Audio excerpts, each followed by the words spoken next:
सीधा जे राज्यसभाમાં જ્યાં नरेंद्र मोदी संबोधन કરી રહ્યા છે। आदरपूर्वक धन्यवाद करता हूं। आदरणीय राष्ट्रपति जी का अभिनंदन करता हूं।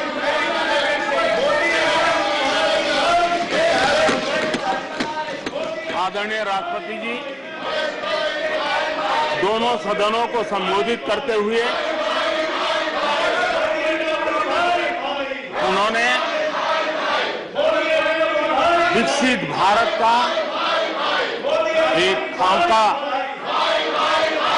और विकसित भारत के संकल्प के लिए एक रोड मैप को प्रस्तुत किया है। देश के लिए उनका ये जो कंट्रीब्यूशन है, जो मार्गदर्शन है, उसके लिए nothing will go on record.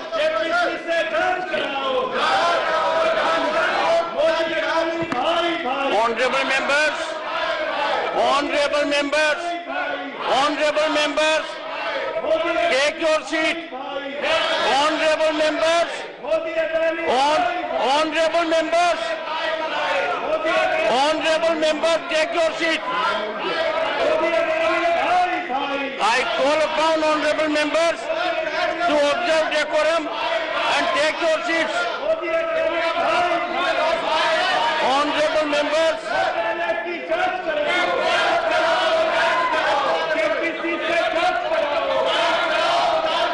honorable members, take your seats. I will be called upon to name you. I will be called upon to name you. Take your seats. Take your seats. Honorable friends.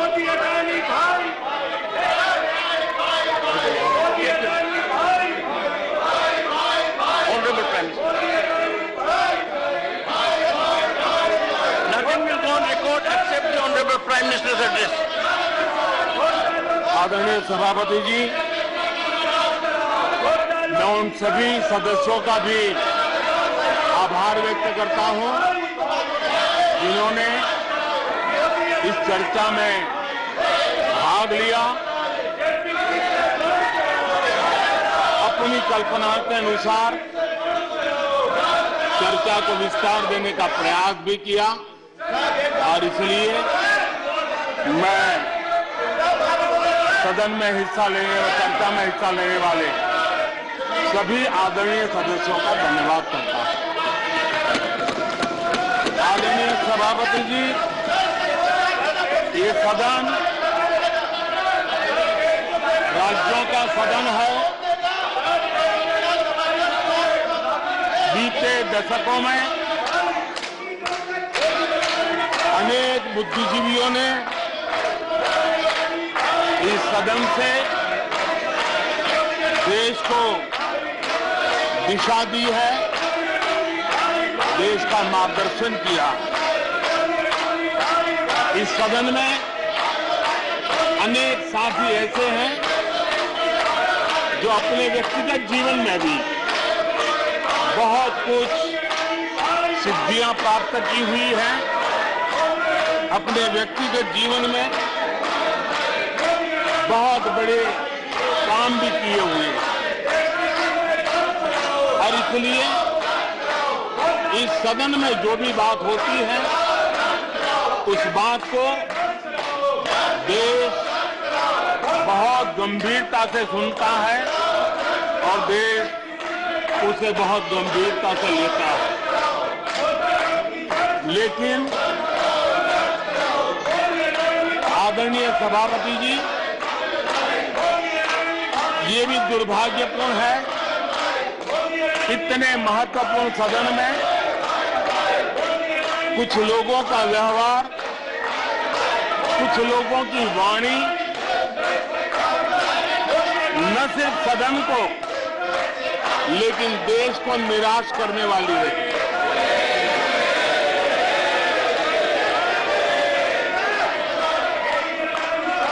इस प्रकार की वृत्ति प्रवृत्ति के माननीय सदस्यों को मैं यही कहूंगा कीचड़ उसके पास था, कीचड़ उसके पास था, मेरे पास गुलाल।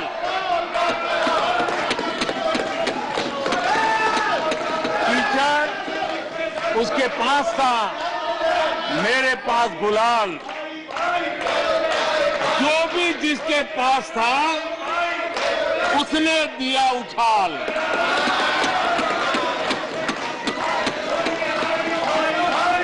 और अच्छाई है, जितना कीचड़ उछालोगे कमल उतना ही ज्यादा खिलेगा।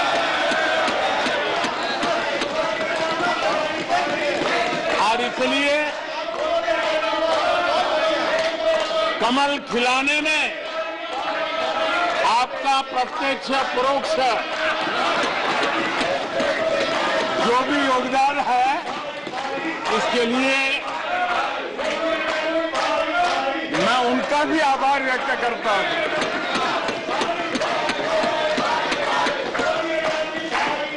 आदरणीय सभापति जी, कल विपक्ष के हमारे वरिष्ठ साथी आदरणीय खड़गे जी ने कहा कि हमने 60 साल में मजबूत बुनियाद बना रहे, ऐसा कल आपने कहा। और उनकी शिकायत थी कि बुनियाद तो हमने बनाई और क्रेडिट मोदी ले रहा है। लेकिन आदरणीय सभापति जी, 2014 में आकर के जब मैंने बारीकी से चीजों को बड़ी गहराई से देखने का प्रयास किया, फर्स्ट हैंड इंफॉर्मेशन लेने का प्रयास किया, तो मुझे नजर आया कि 60 साल कांग्रेस के परिवार ने, हो सकता है उनका इरादा मजबूत नींव बनाने का हो, मैं उस पर कोई टिप्पणी करना नहीं चाहता, लेकिन 2014 के बाद आकर के मैंने देखा कि उन्होंने गड्ढे ही गड्ढे कर दिए थे। उनका इरादा नींव का होगा, लेकिन उन्होंने गड्ढे ही गड्ढे कर दिए थे। और आदरणीय सभापति जी, जब वो गड्ढे खोद रहे थे, 6 दशक बर्बाद कर दिए थे, उस समय दुनिया के छोटे छोटे देश भी सफलता के शिखरों को छू रहे थे, आगे बढ़ रहे थे।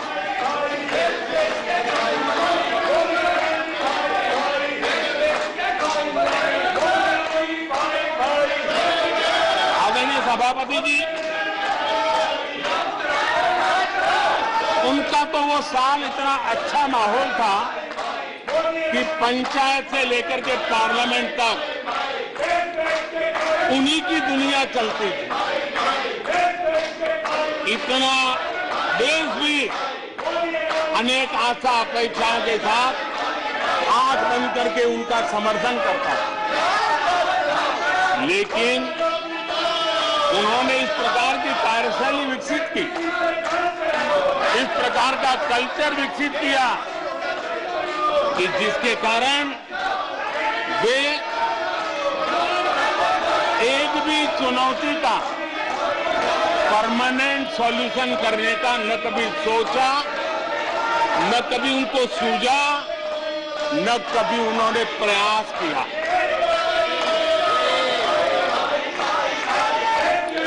वे बहुत हो हल्ला हो जाता था तो चीजों को छू लेते थे,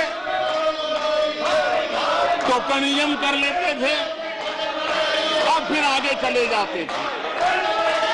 समस्याओं का समाधान करना ये उनका दायित्व था। देश की जनता समस्याओं से जूझ रही थी, देश की जनता देख रही थी कि समस्या का समाधान कितना बड़ा लाभ कर सकता है।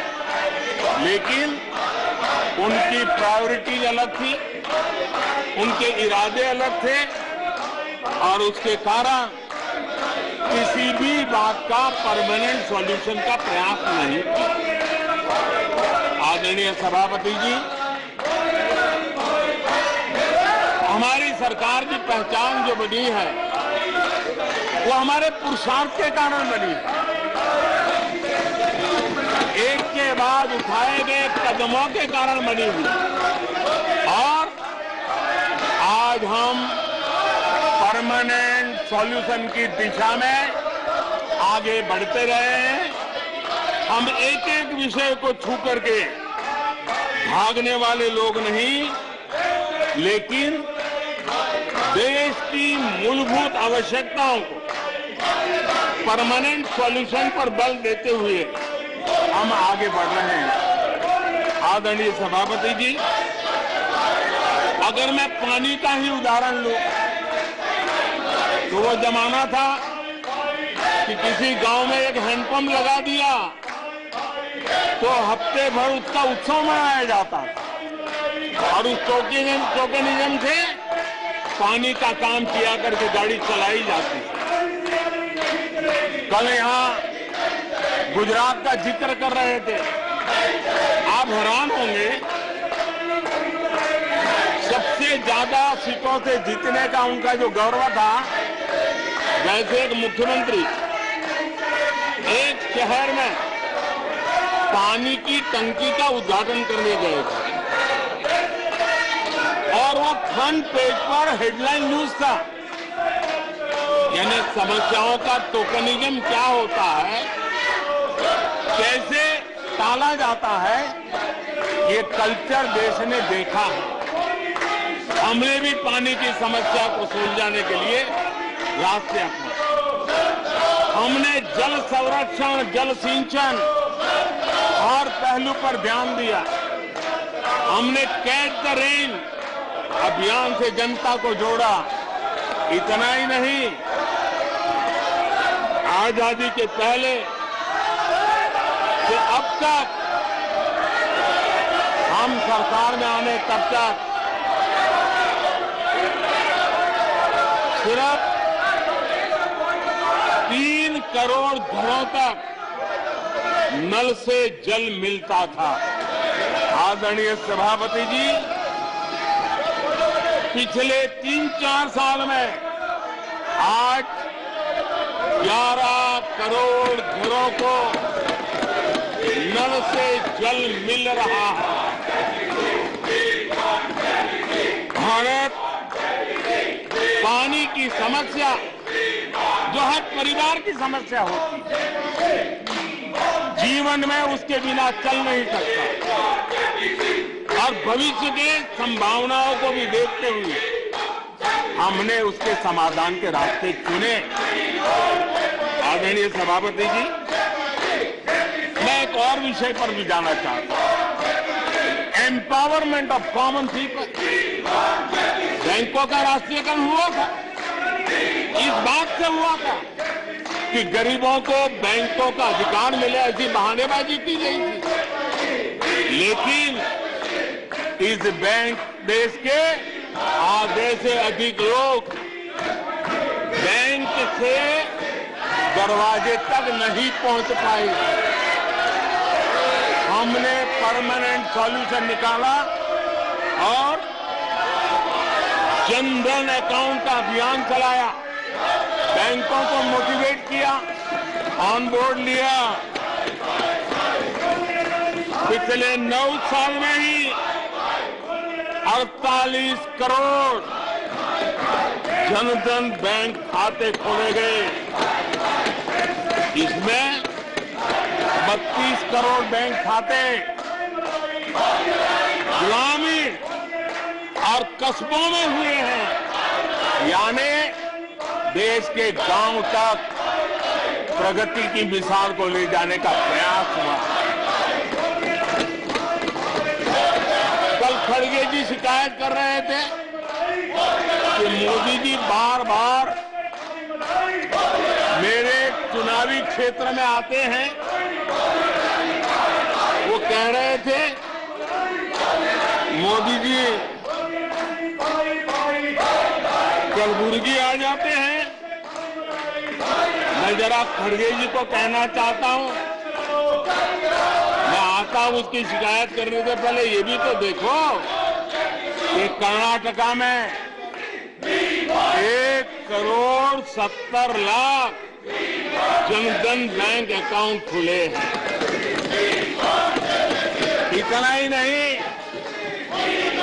उन्हीं के इलाके में कलबुर्गी में 8 लाख से ज्यादा जनधन खाते खुले हैं। अब सभापति जी बताइए, इतने बैंक के खाते खुल जाए, इतना एम्पावरमेंट हो जाए, लोग इतने जागरूक हो जाए और किसी का इतने सालों के बाद खाता बंद हो जाए तो उनकी पीड़ा मैं समझ सकता हूं और बार बार उनका दर्द झलकता है। और मैं तो हैरान हूं, कभी कभी यहां तक कह देते हैं कि एक दलित को हरा दिया। अरे भाई, उसी इलाके की जनता जनार्दन है, उसने दूसरे दलित को जीता दिया। अब आपको जनता नकार दे रही है, आपको हटा रही है, आपका खाता बंद कर रही है और आप रोना यहां रो रहे हो। आदरणीय सभापति जी,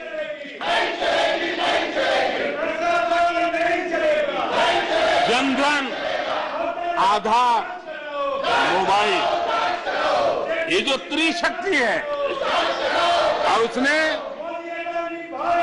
सीधा डायरेक्ट बेनिफिट ट्रांसफर, उस योजना के तहत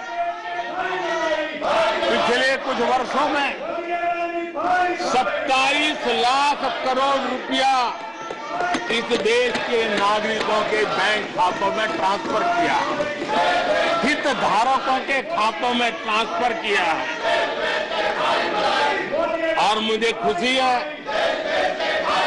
कि डायरेक्ट बेनिफिट ट्रांसफर, ये टेक्नोलॉजी का उपयोग करने के कारण इस देश के 2 लाख करोड़ रुपए से ज्यादा पैसे जो किसी इकोसिस्टम के गलत हाथों में जाता था, वो बच गया है। देश की बहुत बड़ी सेवा की है। और मैं जानता हूं, जिस इकोसिस्टम के सागरिकों को, चेले चपाटों को जो 2 लाख करोड़ की ऐसी फायदे मिलते रहते थे, उनका चिल्लाना भी बहुत स्वाभाविक है।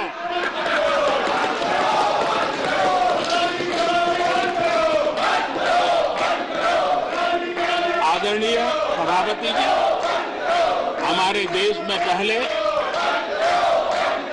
परियोजनाएं अटकाना, लटकाना, भटकाना, ये उनकी कार्य संस्कृति का हिस्सा बन गया था। यही उनका कार्य करने का तरीका बन गया था। ईमानदार टैक्स पेयर की गाढ़ी कमाई, उसका नुकसान होता था।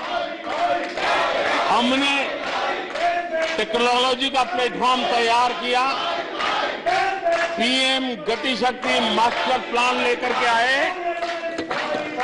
और 1600 लेयर में डेटा के माध्यम से इंफ्रास्ट्रक्चर को, प्रोजेक्ट्स को गति देने का काम हो रहा है। जो योजनाएं बनाने में महीनों लग जाते थे, वो आज सप्ताहों के भीतर भीतर उसको आगे बढ़ा दिया जाता है, क्योंकि आधुनिक भारत के निर्माण के लिए इंफ्रास्ट्रक्चर का महत्व हम भली भांति समझते हैं, स्केल का भी महत्व समझते हैं, स्पीड का भी महत्व समझते हैं और टेक्नोलॉजी के माध्यम से परमानेंट सॉल्यूशन और परमानेंट एस्पिरेशन का एड्रेस करने का प्रयास आदरणीय सभापति जी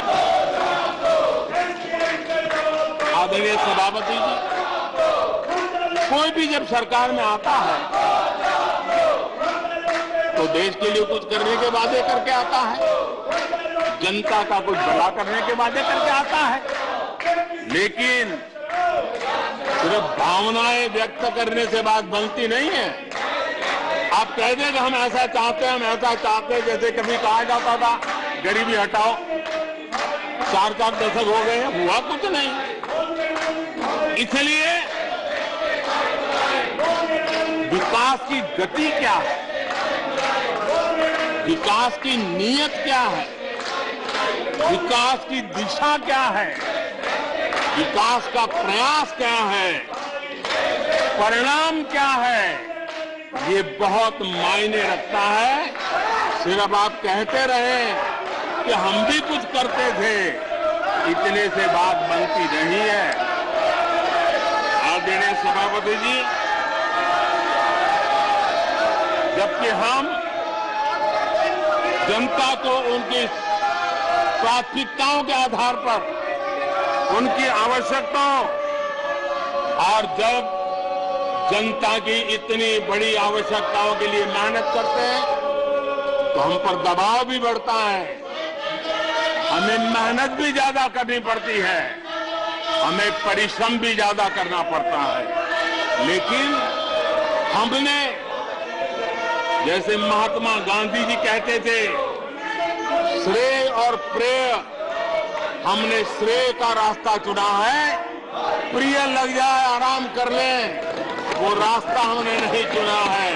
मेहनत करनी पड़ेगी तो करेंगे, दिन रात खपाना पड़ेगा तो खपाएंगे, लेकिन जनता जनार्दन के एस्पिरेशन को चोट नहीं पहुंचने देंगे और उसके एस्पिरेशन सिद्धियों में परिवर्तित हो जाए और देश विकास की यात्रा को पार करे, इसके लिए हम काम करते रहेंगे। इन सपनों को लेकर के चलने वाले हम लोग हैं और हमने वो करके दिखाया। आदरणीय सभापति जी, अब आप देखिए, देश आजाद हुआ तब से 2014 तक 14 करोड़ एलपीजी कनेक्शन थे और लोगों की मांग भी थी। लोग सांसदों के पास जाते थे कि हमें एलपीजी कनेक्शन मिल जाए, और उस समय 14 करोड़ घरों में था, डिमांड भी कम थी, प्रेशर भी कम था, आपको गैस लाने के लिए खर्चा भी नहीं करना पड़ता था, आपको गैस पहुंचाने के लिए व्यवस्था, आप भी मजे में, चलती भी गाड़ी, काम होता नहीं था, लोग इंतजार करते रहते थे।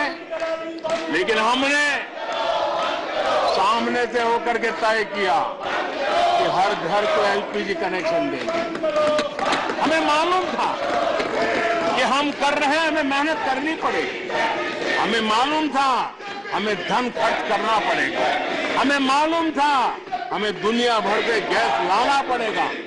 ये सब दबाव की संभावना जानने के बावजूद भी हमारी प्राथमिकता मेरे देश का नागरिक था, हमारी प्राथमिकता हमारे देश के सामान्य लोग थे, और इसलिए हमने 32 करोड़ से ज्यादा परिवारों के पास गैस कनेक्शन पहुंचाए। नया इंफ्रास्ट्रक्चर खड़ा करना पड़ा, धन खर्चना पड़ा। आदरणीय सभापति जी, इस एक उदाहरण से आप समझ सकते हैं कि हमें कितनी मेहनत करनी पड़ी होगी, लेकिन हमने आनंद के साथ, संतोष के साथ, गर्व के साथ इस मेहनत को किया, और मुझे खुशी है कि सामान्य मानवी को उसका संतोष मिला। इससे बड़ा एक सरकार के लिए संतोष क्या हो सकता है। आदरणीय सभापति जी, आजादी के अनेक दशकों के बाद भी इस देश में 18,000 से ज्यादा गांव ऐसे थे जहां बिजली नहीं पहुंची थी, और ये गांव अधिकतर हमारे आदिवासी बस्ती के गांव थे, हमारे पहाड़ों पर जिंदगी गुजारने वालों के लोगों के गांव थे, जनजातीय से गांव थे, नॉर्थ ईस्ट के गांव थे, लेकिन ये उनके चुनाव के हिसाब किताब में बैठता नहीं था, इसलिए इनकी प्रायोरिटी नहीं था। हम जानते थे ये कठिन काम इन्होंने छोड़ दिए हैं। हमने कहा हम तो मक्खन पे लकीर करने वाले नहीं, पत्थर पे लकीर करने वाले लोग हैं। हम इस चुनौती को भी उठाएंगे, हम इस चुनौती को भी उठाएंगे और हमने हर गांव में बिजली पहुंचाने का संकल्प उठाया। समय सीमा में 18,000 गांवों में बिजली पहुंचाई और उस चुनौतीपूर्ण काम करने के पीछे गांवों में एक नई जिंदगी की अनुभूति हुई, उनका विकास तो हुआ, लेकिन सबसे बड़ी बात हुई देश की व्यवस्था पर उनका विश्वास बढ़ा। और विश्वास बहुत बड़ी ताकत होती है। जब देश के नागरिकों का विश्वास बनता है तब वो लाखों करोड़ों गुना एक सामर्थ्य में परिवर्तित हो जाता है।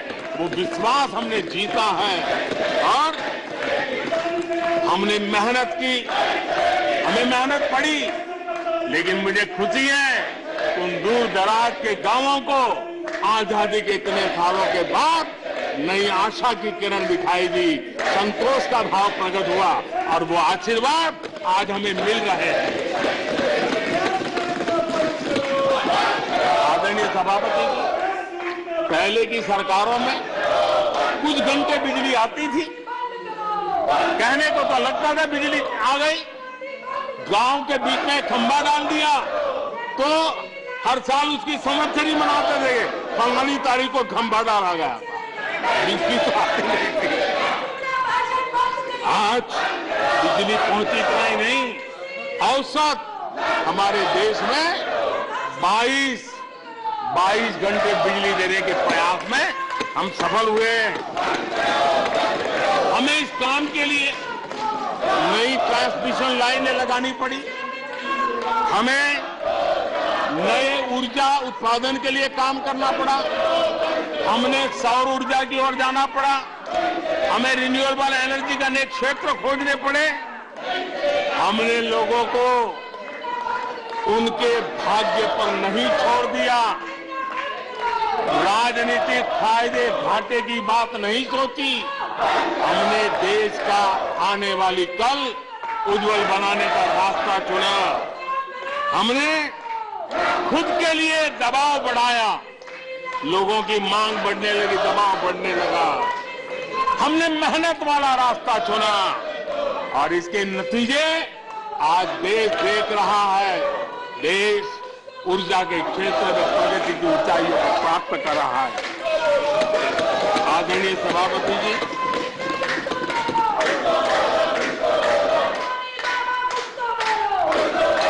हमने आजादी के अमृत काल में एक बहुत बड़ा हिम्मत भरा कदम उठाया। मैं जानता हूं ये आसान नहीं है, हमें बहुत मेहनत करनी पड़ेगी और वो रास्ता हमने चुना है सैचुरेशन का। हर योजना के जो लाभार्थी हैं 100% लाभ कैसे पहुंचे, 100% लाभार्थियों को लाभ पहुंचे, बिना रोक टोक के लाभ पहुंचे। और मैं कहता हूं अगर सच्चा पंथ निरपेक्षता है तो यही है, सच्चा सेक्युलरिज्म है तो यही है। और सरकार उस राह पर बड़ी ईमानदारी के साथ चल पड़ी है। अमृत काल में हमने सैचुरेशन का संकल्प लिया है, 100% लाभार्थियों तक पहुंचने का भाजपा एनडीए सरकार का ये संकल्प है। आदरणीय सभापति जी, ये 100% वाली बात, ये सैचुरेशन वाली बात देश की अनेक समस्याओं का समाधान तो है ही, उस नागरिक की समस्याओं का समाधान इतना ही नहीं है, देश की समस्याओं का समाधान है। एक ऐसी नई कार्य संस्कृति को लेकर के हम आ रहे हैं जो देश में मेरा तेरा अपना पराया उन सारे भेदों को मिटाने वाला रास्ता है। सैचुरेशन वाला हम लेकर के आए। सैचुरेशन तक पहुंचने का मतलब होता है भेदभाव की सारी गुंजाइशें खत्म करना। जब डिस्क्रिमिनेशन रहता है तब करप्शन को भी संभावना मिलती है। कोई कहेगा मुझे जल्दी दो, तो कहता है इतना दोगे तो दूंगा, लेकिन 100% जाना है तो उसको विश्वास होता है भले इस महीने मुझे नहीं पहुंचा, 3 महीने के बाद पहुंचेगा, लेकिन पहुंचेगा। विश्वास बढ़ता है। ये तुष्टीकरण की आशंकाओं को समाप्त कर देता है। फलानी जाति को मिलेगा, फलाने परिवार को मिलेगा, फलाने गांव को मिलेगा, फलानी बिरादरी को मिलेगा, फलाने पंथ संप्रदाय वालों को मिलेगा। ये सारी तुष्टीकरण की आशंकाओं को खत्म कर देता है। स्वार्थ के आधार पर लाभ पहुंचाने की प्रवृत्ति को पूरी तरह खत्म कर देता है और समाज के आखिरी व्यक्ति को, जो आखिरी पंक्ति में खड़ा हुआ व्यक्ति है और महात्मा गांधी जिसकी हमेशा वकालत करते थे, उसके अधिकारों की रक्षा इसके अंदर समाहित होती है और हम उसको सुनिश्चित करते हैं।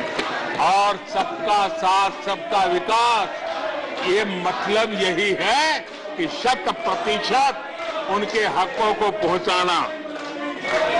जब सरकार की मशीनरी का लक्ष्य हर पात्र व्यक्ति तक पहुंचने का हो तो भेदभाव पक्षपात टिक ही नहीं सकता। इसलिए हमारा ये 100% सेवा अभियान सोशल जस्टिस, सामाजिक न्याय, इसका बहुत बड़ा सशक्त माध्यम है। यही सामाजिक न्याय की असली गारंटी है। यही सच्ची पंथ निरपेक्षता है। यही सच्चा सेकुलरिज्म है। हम देश को विकास का ये मॉडल दे रहे हैं जिसमें हितधारक सबको उनके हक मिले। देश हमारे साथ है। कांग्रेस को बार बार देश नकार रहा है, लेकिन कांग्रेस और उसके साथी अपनी साजिशों से बाज नहीं आते हैं और जनता ये देख भी रही है और उनको हर मौके पर सजा भी देती रही। आदरणीय सभापति जी, हमारे देश की आजादी में 1857 से लेकर के स्वतंत्र संग्राम का कोई भी दशक उठा लीजिए, हिंदुस्तान का कोई भी भूभाग उठा लीजिए, मेरे देश की आजादी की लड़ाई में मेरे देश के आदिवासियों का योगदान स्वर्णिम पृष्ठ से भरा पड़ा हुआ है। गर्व होता है देश को कि मेरे आदिवासी भाइयों ने आजादी के महात्म्य को समझा था, लेकिन दशकों तक मेरे आदिवासी भाई विकास से वंचित रहे और विश्वास का सेतु तो कभी बन ही नहीं पाया। आशंकाओं से भरी हुई व्यवस्था बनी और उन नौजवानों के मन में बार बार सरकारों के लिए सवाल उठते चले गए, लेकिन उन्होंने सही नियत से काम किया होता, नेक नियत से काम किया होता, आदिवासियों के कल्याण के प्रति समर्पण भाव से काम किया होता, तो आज 21वीं सदी के तीसरे दशक में मुझे इतनी मेहनत नहीं करनी पड़ती, लेकिन उन्होंने नहीं किया। अटल बिहारी वाजपेयी की सरकार थी, पहली बार इस देश में आदिवासियों के विकास के लिए अलग मंत्रालय बना, पहली बार आदिवासियों के कल्याण के लिए, भलाई के लिए, विकास के लिए अलग बजट की व्यवस्था हुई। आदरणीय सभापति जी, हमने 110 जिलों को आकांक्षी जिलों के रूप में आइडेंटिफाई किया है। जो विकास में पीछे रह गए, सामाजिक न्याय जैसे महत्व का है, एवं भौगोलिक रूप से भी जो पीछे रह गए हैं उनको न्याय दिलाना उतना ही आवश्यक होता है। और इसलिए हमने 110 आकांक्षी जिले और 110वें आधे से अधिक वो इलाके हैं जहां बहुल जनसंख्या जनजातीय है, मेरे आदिवासी भाई बहन रहते हैं। 3 करोड़ से ज्यादा आदिवासी भाइयों को इसका सीधा लाभ मिला है, उनके जीवन में बदलाव आया है। इन क्षेत्रों में शिक्षा, स्वास्थ्य, इंफ्रास्ट्रक्चर, इसमें अभूतपूर्व सुधार हुआ है, क्योंकि हमने 110 जिलों पर विशेष फोकस किया है, उनका रेगुलर मॉनिटरिंग कर रहे हैं। यहां पर हमारे कुछ माननीय सदस्यों ने ट्राइबल सब प्लान की बात का जिक्र किया था। मैं ऐसे साथियों का अनुरोध करता हूं कि जरा समय निकाल करके किसी पढ़े लिखे व्यक्ति की मदद लेकर के बैठिए, जो बजट को अध्ययन कर सकता है, थोड़ा समझा सकता है, और आप देखेंगे तो पता चलेगा कि बजट में शेड्यूल्ड ट्राइब कंपोनेंट फंड्स, इसके तहत 2014 के पहले की तुलना में 5 गुना अधिक वृद्धि हुई है।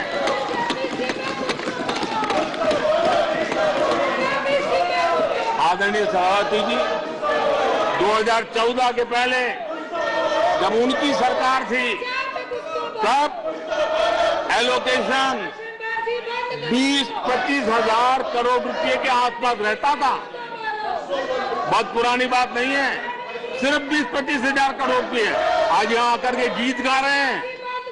हमने आकर के इस वर्ष 1,20,000 करोड़ का प्रावधान किया। हमने बीते 9 वर्षों में हमारे आदिवासी, हमारे जनजातीय भाई बहनों के उज्जवल भविष्य के लिए और बच्चों के उज्जवल भविष्य के लिए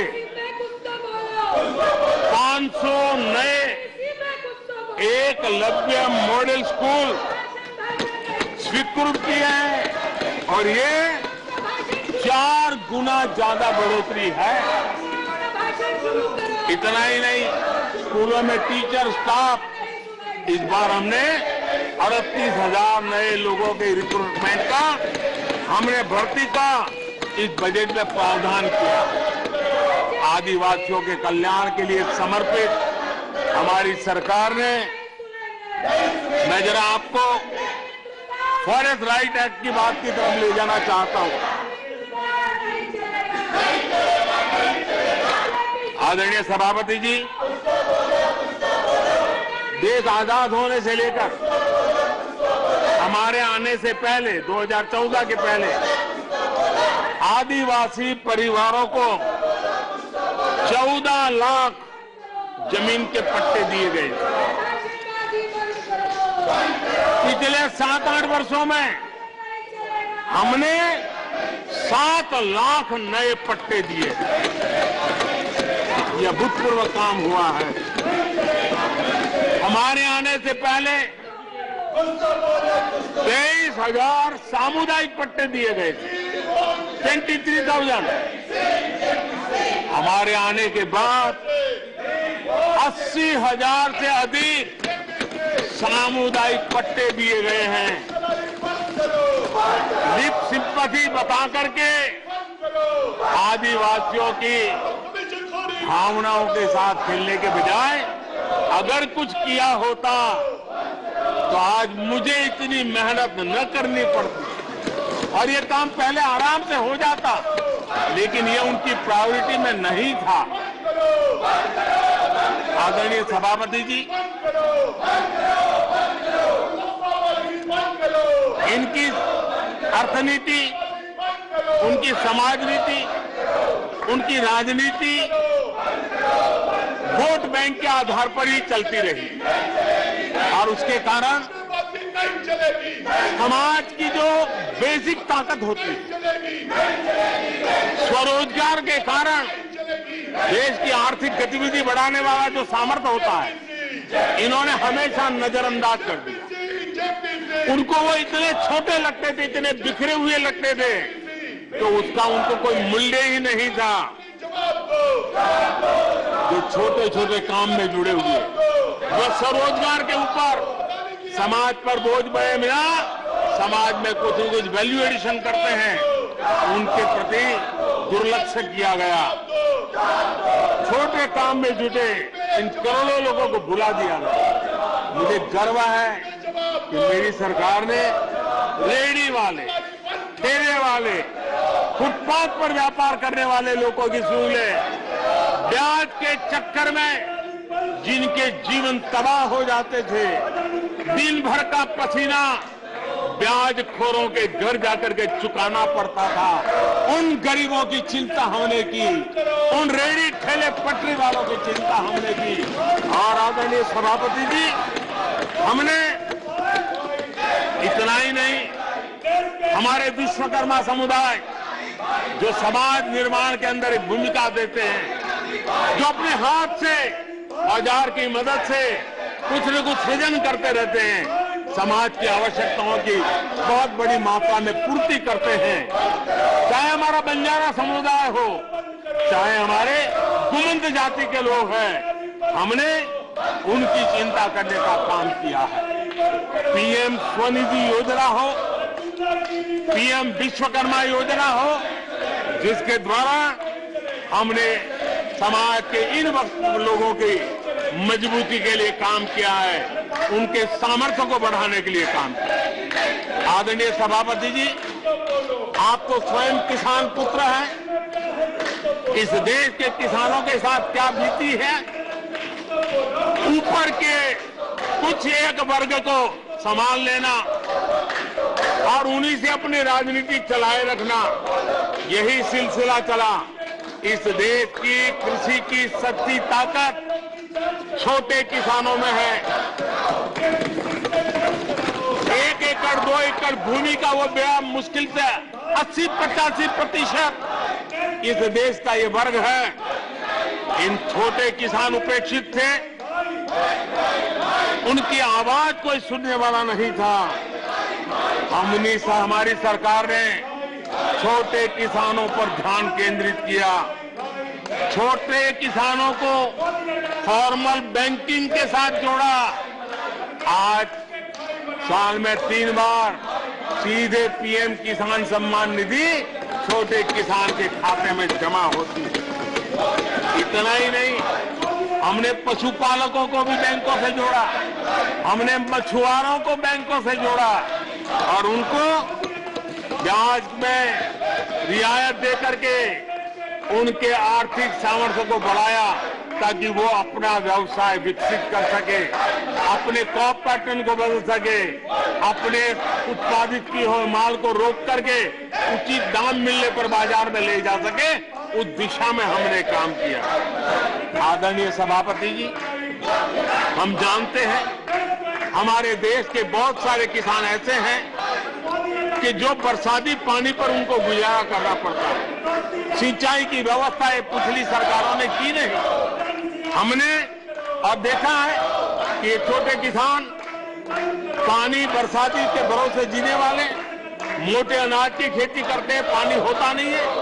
ये मोटे अनाज की खेती करने वाले किसानों को हमने विशेष स्थान दिया। हमने यूएन को लिखा कि मिलेट ईयर मनाइए, दुनिया में भारत के मोटे अनाज की एक ब्रांडिंग बने, मार्केटिंग बने और उसके सुविचारित रूप से अब उस मोटे अनाज को श्री अन्न के रूप में, जैसे श्रीफल का महात्मा है, वैसे ही श्री अन्न का महात्मा बने और छोटे किसान जो पैदावार करते हैं उनको उचित दाम मिले, ग्लोबल मार्केट मिले, देश में क्रॉप पैटर्न में परिवर्तन आए। और इतना ही नहीं, ये मिलेट सुपर फूड है, पोषण के लिए बहुत बड़ी ताकत है। हमारे देश के नई पीढ़ी को पोषण की समस्या के समाधान में भी ये काम आए, जो मेरे छोटे किसान को भी मजबूत करेगा। हमने फर्टिलाइजर में भी अनेक नए विकल्प डेवलप किए हैं, उसका भी लाभ मिल रहा है। आदरणीय सभापति जी,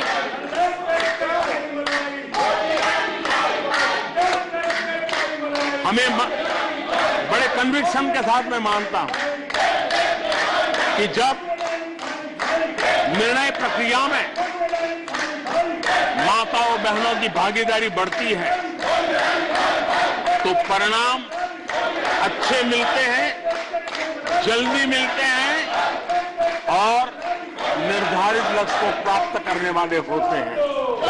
और इसलिए माता बहनों की भागीदारी बढ़े, वे निर्णय प्रक्रिया में हमारे साथ जुड़े, उस दिशा में महिला सशक्तिकरण को लेकर के, महिलाओं के नेतृत्व के विकास के लिए हमारी सरकार ने प्राथमिकता दी है।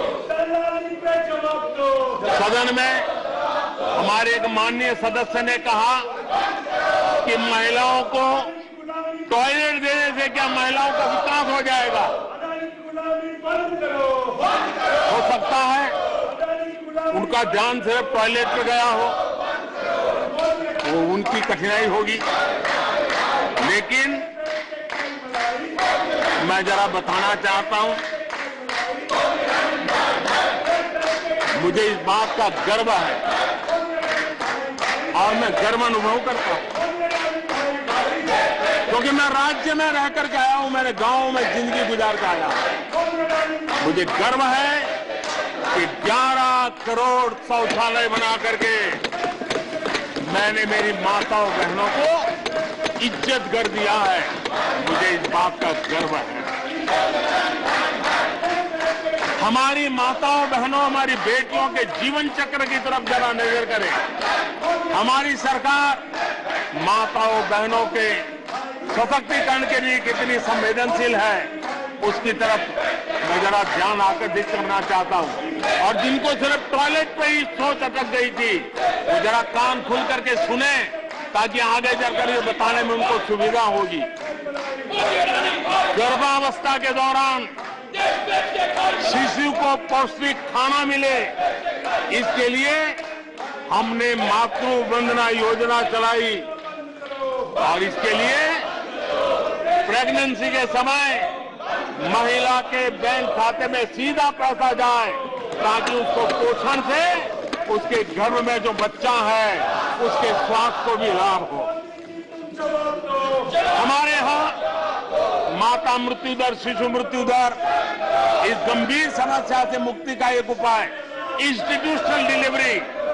हमारे गरीब से गरीब मां की इंस्टीट्यूशनल डिलीवरी हो, शिशु का जन्म अस्पताल में हो, इसके लिए हमने धन भी खर्च करना तय किया और व्यापक अभियान भी चलाया और उसके सुफल दिखाई भी दे रहे हैं।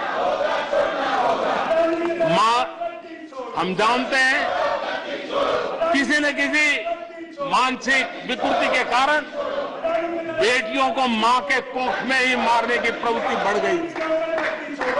ये समाज के लिए कलंक था।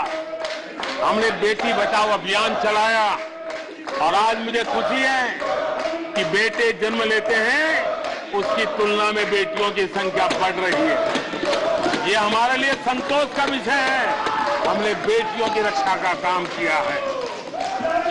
बेटी जब बड़ी होकर स्कूल जाए और शौचालय के अभाव में 5वीं 6वीं कक्षा में आते आते स्कूल छोड़ दे, हमने उस चिंता को भी किया और स्कूलों में बच्चियों के लिए अलग टॉयलेट बनाए, ताकि मेरी बच्चियों को स्कूल छोड़ना न पड़े। ये हमने जी चिंता की। बेटी की शिक्षा जारी रहे और इसलिए हमने सुकन्या समृद्धि योजना, जिसमें अधिक ब्याज दे करके बेटियों को सुरक्षित शिक्षा की व्यवस्था का प्रबंध किया ताकि परिवार भी उनको प्रोत्साहन दे। बेटी बड़ी होकर अपना काम करने के लिए बिना गारंटी मुद्रा योजना से लोन ले सके, अपने पैरों पे खड़ी हो सके। और मुझे खुशी है कि मुद्रा योजना के लाभार्थियों में 70% हमारी माताएं बेटियां हैं। हमने ये काम किया है। मां बनने के बाद भी नौकरी जारी रख सके, इसके लिए मातृत्व अवकाश में हमने वृद्धि की है, वो डेवलप कंट्रियों से भी कभी कभी ज्यादा है। ये काम हमने किया है। बेटियों के लिए हमने सैनिक स्कूल खोल दिए हैं। आदरणीय सभापति जी, आप तो स्वयं सैनिक स्कूल के विद्यार्थी रहे हैं, बेटियों को वहां एंट्री नहीं थी, वो काम भी हमने कर दिया। आज सैनिक स्कूलों में मेरी बेटियां पढ़ रही हैं। इतना ही नहीं, हमारी बेटियां अबला नहीं सबला है।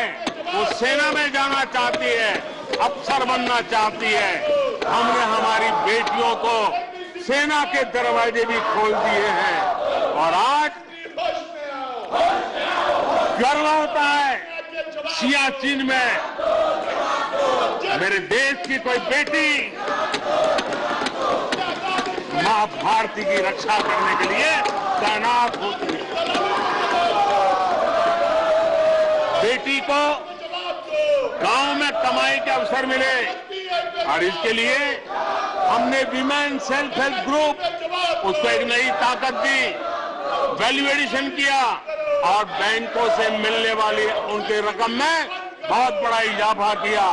और इसलिए वो भी हमने उनकी प्रगति के लिए हमारी माताओं, बेटियों को, बहनों को लकड़ी के धुएं से जिंदगी में मुसीबतें झेलनी न पड़े, इसलिए हमने उज्ज्वला योजना से गैस का कनेक्शन दिया।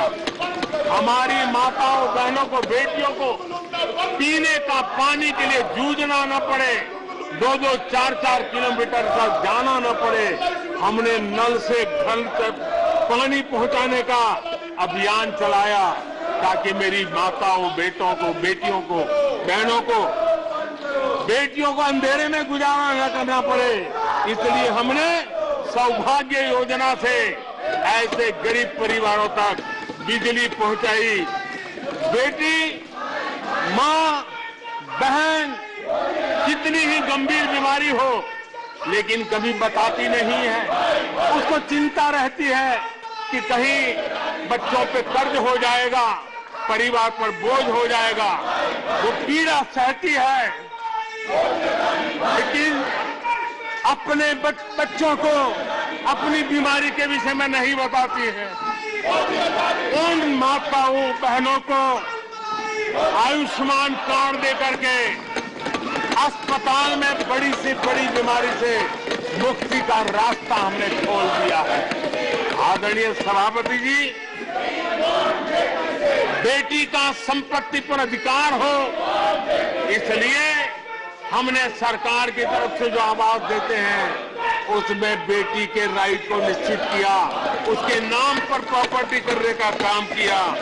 हमने महिला सशक्तिकरण के लिए हमारी माताओं, बहनों को जो भी छोटी मोटी बचत कर ले, मुसीबत झेल करके बचत करना माताओं, बहनों का स्वभाव होता है और वो घर में अनाज के डिब्बे में पैसे रख करके गुजारा करती है। उस मुसीबत में निकाल के हमने उसको जनधन के खाते दिए, बैंक में पैसा जमा करे, इसकी व्यवस्था करके। और आदरणीय सभापति जी, इस बजट सत्र के लिए तो गर्व की बात है कि बजट सत्र का प्रारंभ महिला राष्ट्रपति के द्वारा होता है और बजट सत्र का विधिवत प्रारंभ महिला वित्त मंत्री के बजट में होता है। देश में ऐसा संयोग पहले कभी नहीं आया जो आज आया है। और हमारा तो प्रयास रहेगा कि ऐसे शुभ अवसर आगे भी देखने को मिले।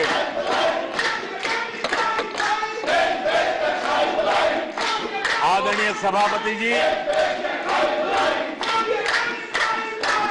जब देश को आधुनिक होना है, नए संकल्पों को पार करना है, तो हम साइंस और टेक्नोलॉजी के सामर्थ्य को नकार नहीं सकते।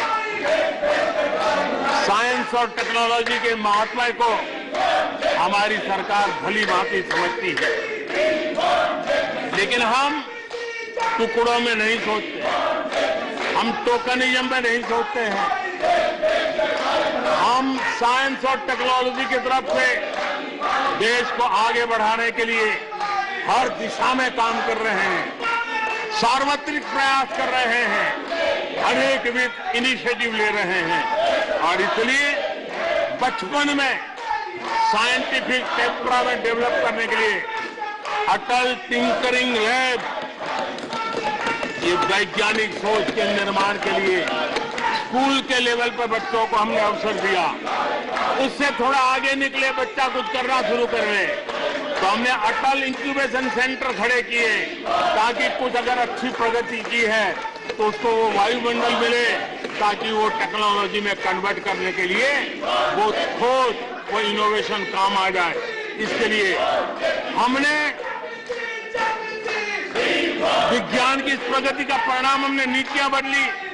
स्पेस के क्षेत्र में अब प्राइवेट भागीदारी का हमने सपना पूरा किया, और मुझे खुशी है मेरे देश के नौजवान आज प्राइवेट सैटेलाइट छोड़ने की ताकत रखते हैं। ये साइंस एंड टेक्नोलॉजी। आज स्टार्टअप की दुनिया जो मूलतः साइंस और टेक्नोलॉजी से जुड़ी हुई है, उसमें यूनिकॉर्न की संख्या में आज हम दुनिया में तीसरे नंबर पर पहुंच गए हैं। आदरणीय सभापति जी, आज ये देश गर्व करेगा कि सर्वाधिक पेटेंट इनोवेशन और दुनिया के बाजार में टिकता है पेटेंट, ये सबसे अधिक पेटेंट रजिस्टर करने में आज मेरे देश के नौजवान आगे आ रहे हैं। आदरणीय सभापति जी, आधार की ताकत क्या होती है वो हमारी सरकार ने आके दिखा दिया, और आधार से जुड़े हुए जो विद्वान लोग हैं उन्होंने भी कहा है कि आधार के महत्व को, टेक्नोलॉजी के महत्व को 2014 के बाद समझा गया, और उसके कारण वो मेहनत अब रंग ला रही है। हमने देखा है कोविड के काल में कोविन प्लेटफॉर्म 200 करोड़ वैक्सीनेशन और सर्टिफिकेट कोविन का आपके मोबाइल पर विदिन ए सेकंड आ जाता है। लेकिन दुनिया को अचंभा तब हुआ कि भारत अपनी वैक्सीन लेकर के आ गया है कोविड में। दुनिया के लोग अपनी वैक्सीन, हमारे यहाँ पर बहुत बड़ा मार्केट था, बेचने के लिए भांति भांति के प्रेशर करते थे, आर्टिकल लिखे जाते थे, टीवी में इंटरव्यू दिए जाते थे, सेमिनार किए जाते थे। इतना ही नहीं, मेरे देश के वैज्ञानिकों को बदनाम करने के लिए, उनको नीचा दिखाने के लिए कल तक प्रयास चले, कल तक प्रयास चले, कल तक प्रयास चले। और मेरे ही देश के वैज्ञानिकों ने आज दुनिया में जिसको स्वीकृति मिली है इसी वैक्सीन से, मेरे देशवासियों का ही नहीं 150 देशों के लोगों की आवश्यकताओं को पूरी किया जाता है।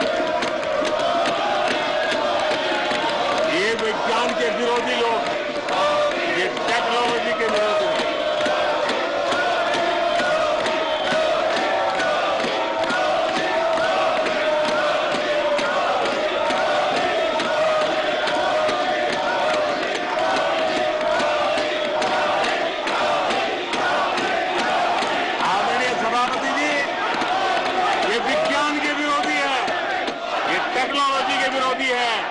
हमारे वैज्ञानिकों को बदनाम करने का कोई मौका नहीं छोड़ते।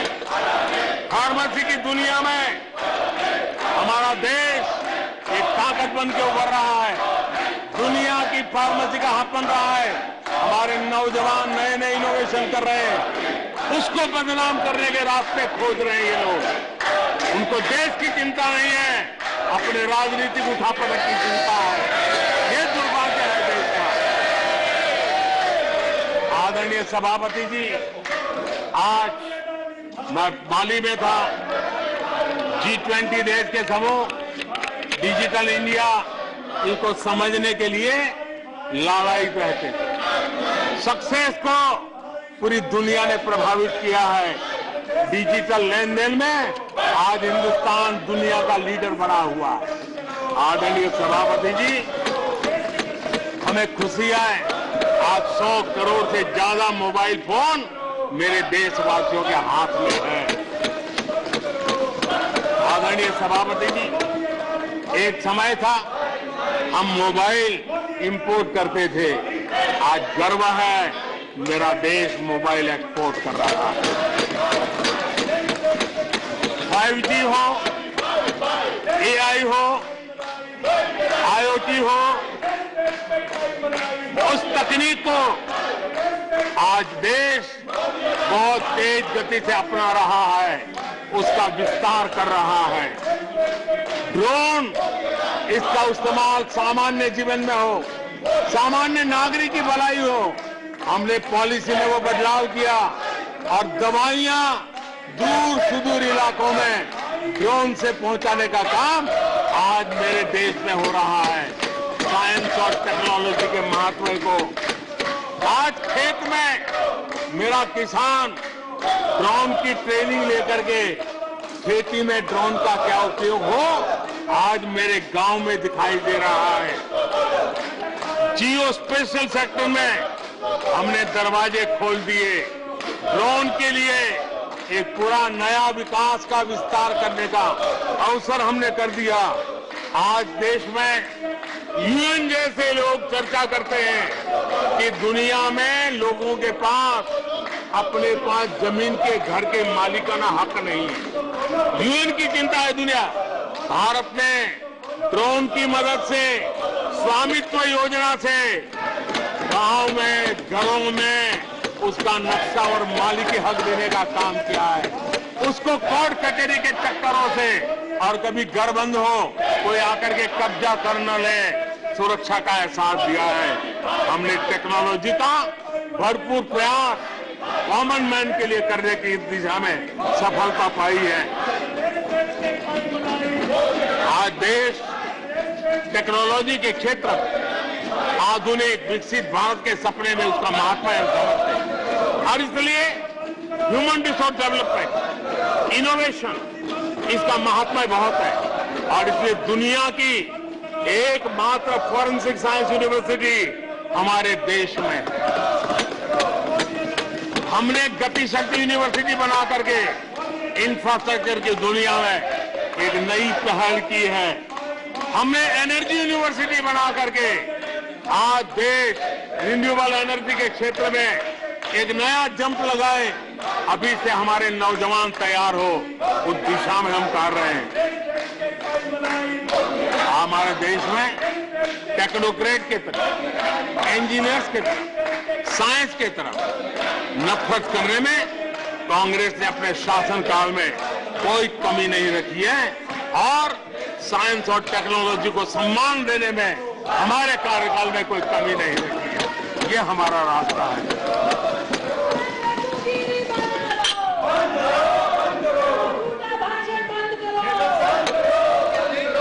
आदरणीय सभापति जी, यहाँ रोजगार की भी चर्चा हुई। मैं हैरान हूं कि जो अपने आप को सबसे लंबे समय तक सार्वजनिक जीवन का दावा करते हैं, इनको ये मालूम नहीं है कि नौकरी और रोजगार में फर्क होता है।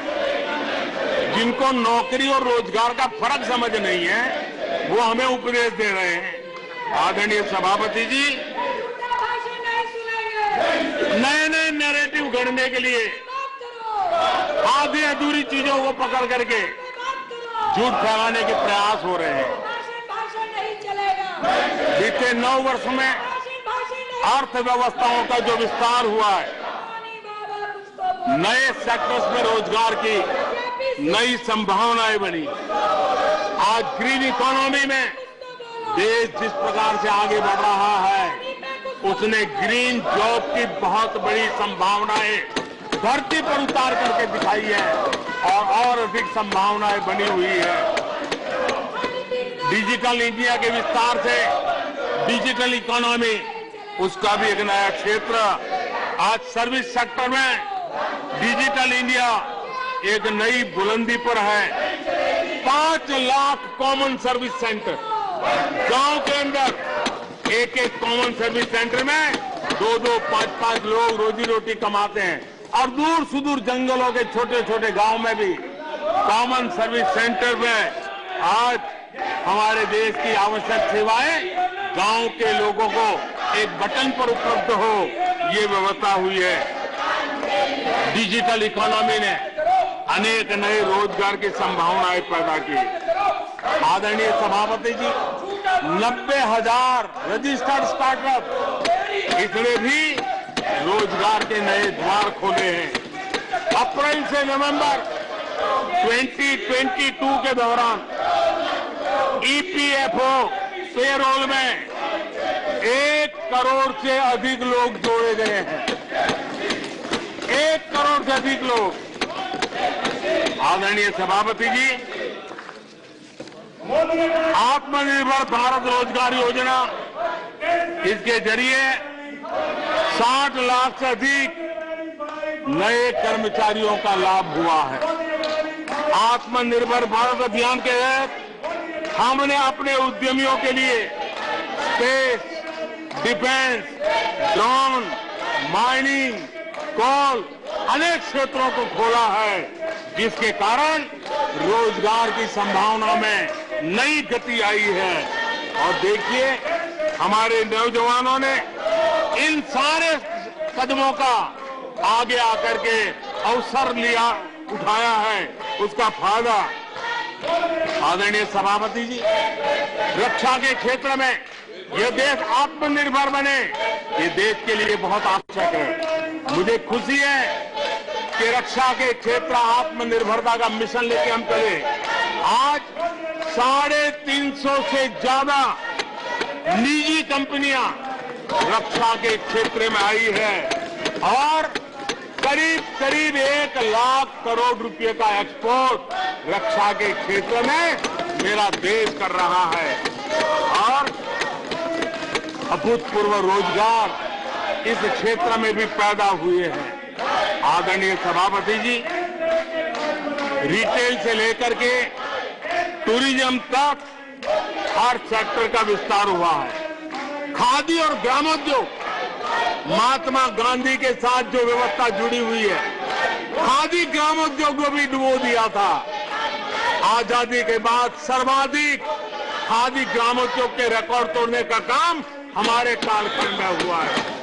आदरणीय सभापति जी, इंफ्रास्ट्रक्चर में हो रहा रिकॉर्ड निवेश, चाहे रेल का काम होता हो, रोड का काम होता हो, पोर्ट का काम होता हो, एयरपोर्ट का काम होता हो, प्रधानमंत्री ग्राम सड़क योजनाएं बनती हो, ये सारे इंफ्रास्ट्रक्चर के काम, उसके लिए जो मटेरियल लगता है, उस इंडस्ट्री में रोजगार की संभावनाएं बढ़ी है।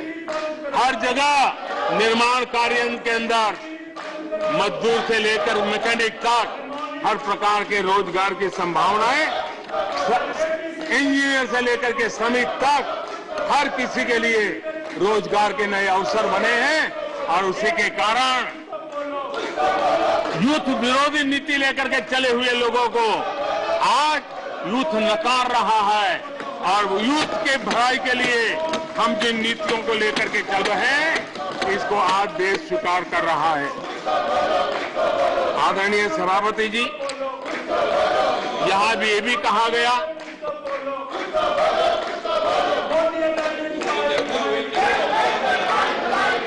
आदरणीय सभापति जी, यहां ये भी कहा गया कि सरकार की योजनाओं को उनके नामों को लेकर के आपत्ति उठाई। कुछ लोगों को ये भी परेशानी है कि नामों में कुछ संस्कृत टच है, बताइए, इसकी भी परेशानी। आदरणीय सभापति जी, मैंने किसी अखबार में पढ़ा था, मैं कोई वेरीफाई तो नहीं किया है, और रिपोर्ट कह रही थी 600 जितनी सरकारी योजनाएं सिर्फ गांधी नेहरू परिवार के नाम पे है।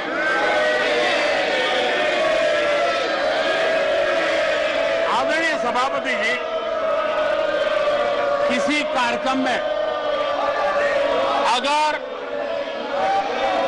नेहरू जी के नाम का उल्लेख नहीं हुआ तो कुछ लोगों के बाल खड़े हो जाते हैं, उनका लहू एकदम गर्म हो जाता कि नेहरू जी का नाम क्यों नहीं दिया। आदरणीय सभापति जी, मैं बहुत आश्चर्य होता है कि चलो भाई, हमसे कभी छूट जाता होगा नेहरू जी का नाम, और छूट जाता होता होगा हम ठीक भी कर लेंगे क्योंकि वो देश के पहले प्रधानमंत्री थे। लेकिन मुझे ये समझ नहीं आता है कि उनकी पीढ़ी का कोई व्यक्ति नेहरू सरनेम रखने से डरता क्यों है। क्या शर्मिंदगी है नेहरू सरनेम रखने से? क्या शर्मिंदगी है? इतना बड़ा महान व्यक्तित्व अगर आपको मंजूर नहीं है, परिवार को मंजूर नहीं है, और हमारा हिसाब मांगते रहते हो। आदरणीय सभापति जी,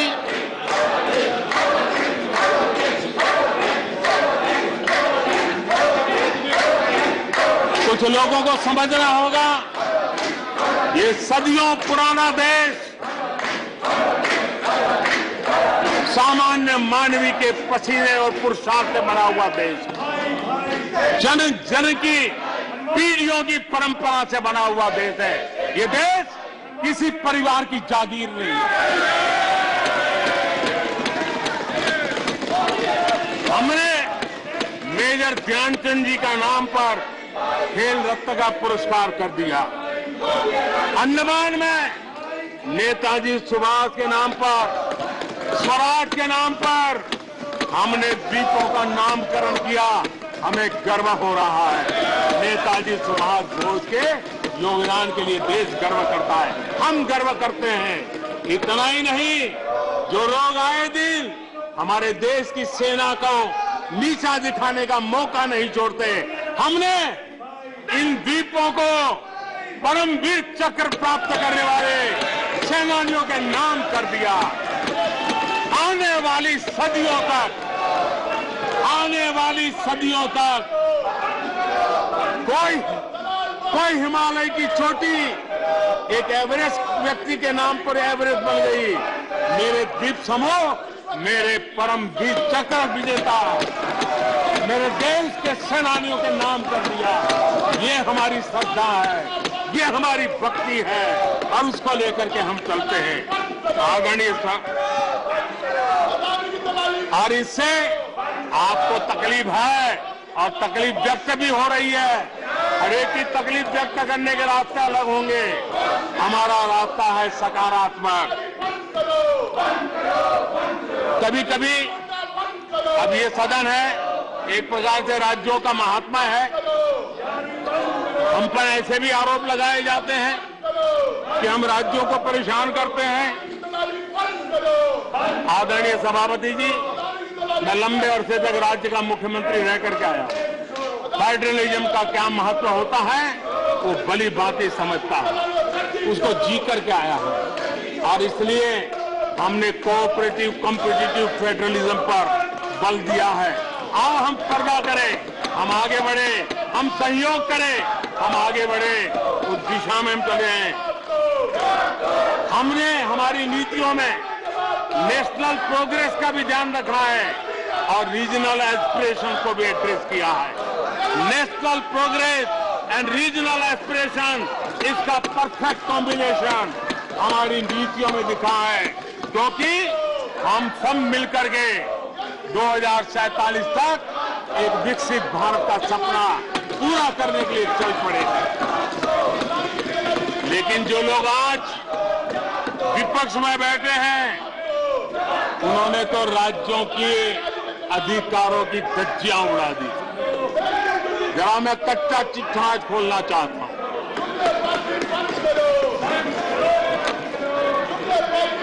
जरा इतिहास उठा करके देख लीजिए, वो कौन पार्टी थी, वो लोग कौन सत्ता में बैठे थे जिन्होंने आर्टिकल 356 का सबसे ज्यादा दुरुपयोग किया।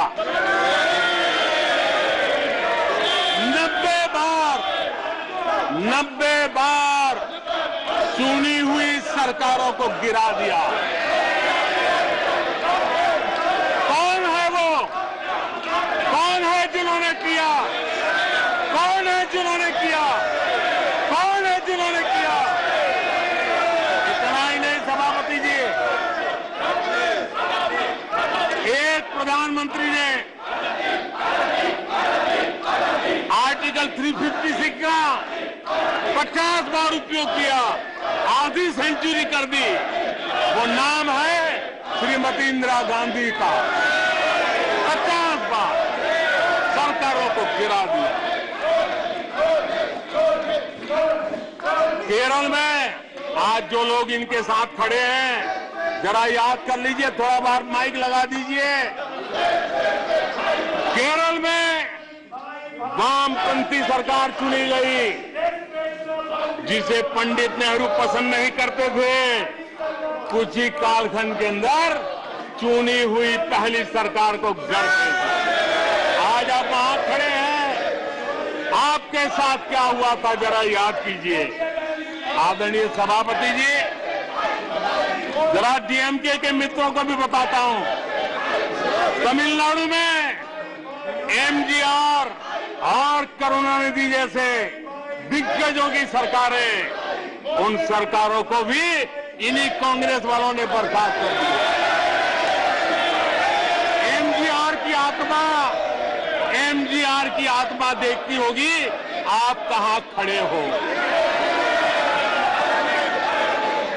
यहां पर पीछे बैठे हैं इस सदन के वरिष्ठ सदस्य, और जिनको मैं हमेशा एक आदरणीय नेता मानता हूं, श्रीमान शरद पवार जी।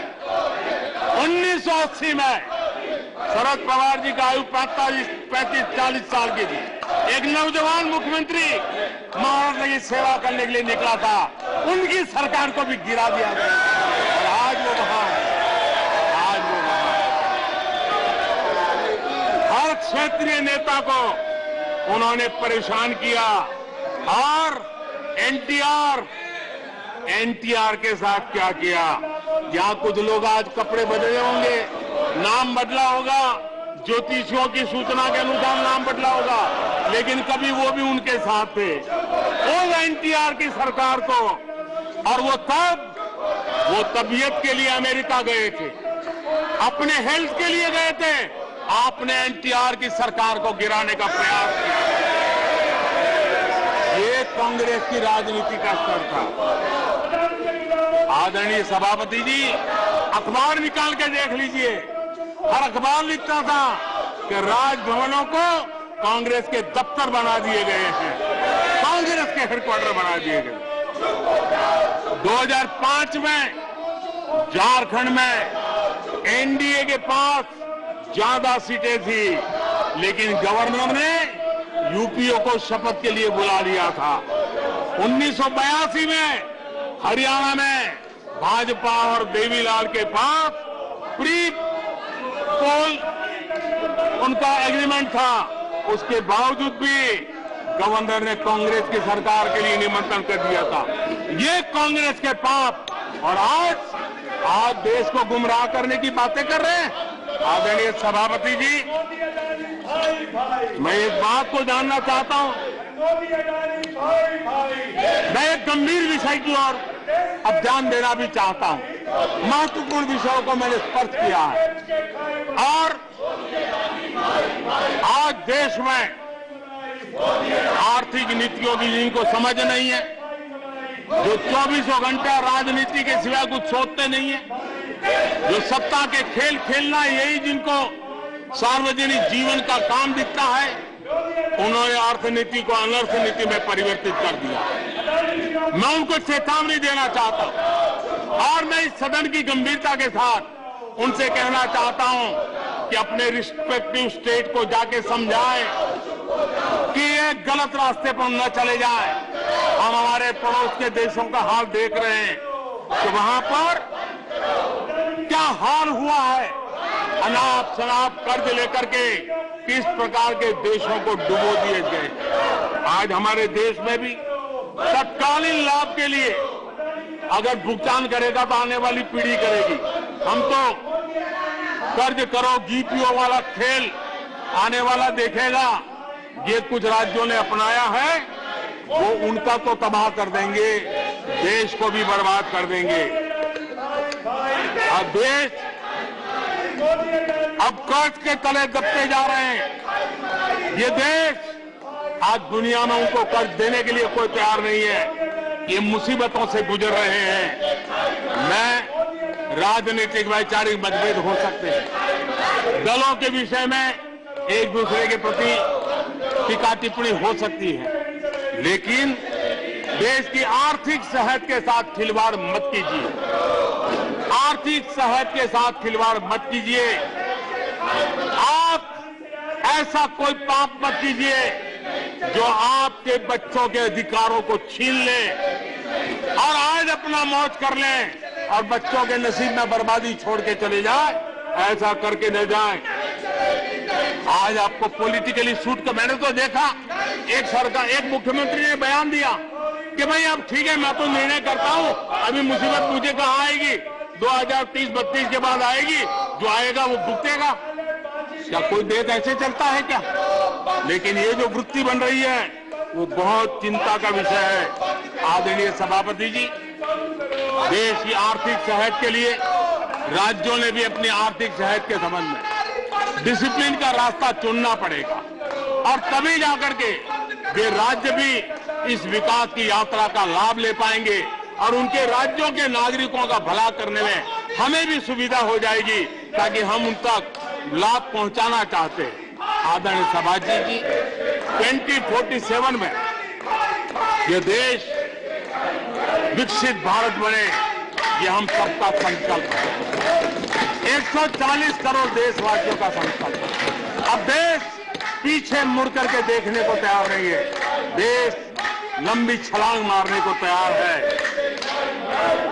जिनकी 2 वक्त की रोटी का सपना था उसको आपने एड्रेस नहीं किया, हमने उसको एड्रेस किया है। जिसको सामाजिक न्याय की अपेक्षा थी तो आपने एड्रेस नहीं किया, हमने एड्रेस किया है। जिन अवसरों को तलाशता था उन अवसरों को उपलब्ध कराने के लिए हमने अनेक कदम उठाए और आजाद भारत का जो सपना है उन सपने को पूरा करने के लिए हम संकल्पबद्ध होकर के चले। और आदरणीय सभापति जी, देश देख रहा है, देश देख रहा है, एक अकेला कितनों को भारी पड़ रहा है, एक अकेला कितनों को भारी पड़ रहा है। अरे नारे बोलने के लिए भी उनको बदल करना पड़ता है। जो भी ये बोलता है घंटे भर से आवाज की जवाब देता है। आदरणीय सभापति जी, एक कन्विक्शन के कारण चला हूं, देश के लिए जीता हूं, देश के लिए कुछ करने के लिए निकला हुआ हूं।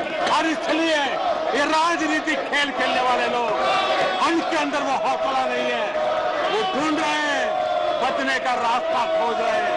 आदरणीय सभापति जी, राष्ट्रपति जी के उम्दा भाषण को, राष्ट्रपति जी के मार्गदर्शक भाषण को, राष्ट्रपति जी के प्रेरक भाषण को इस सदन के अंदर अभिनंदन करते हुए, धन्यवाद करते हुए, आपका भी आभार व्यक्त करते हुए अपनी बात को समाप्त करता हूं।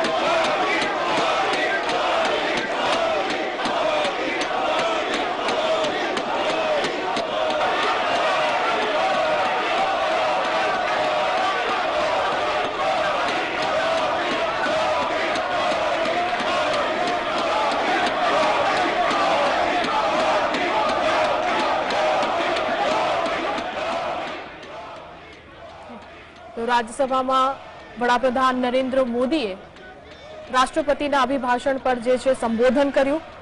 તો વડાપ્રધાન નરેન્દ્ર મોદી કોંગ્રેસ પર આકરા પ્રહાર કરતા તેમાં જોવા મળ્યા હતા।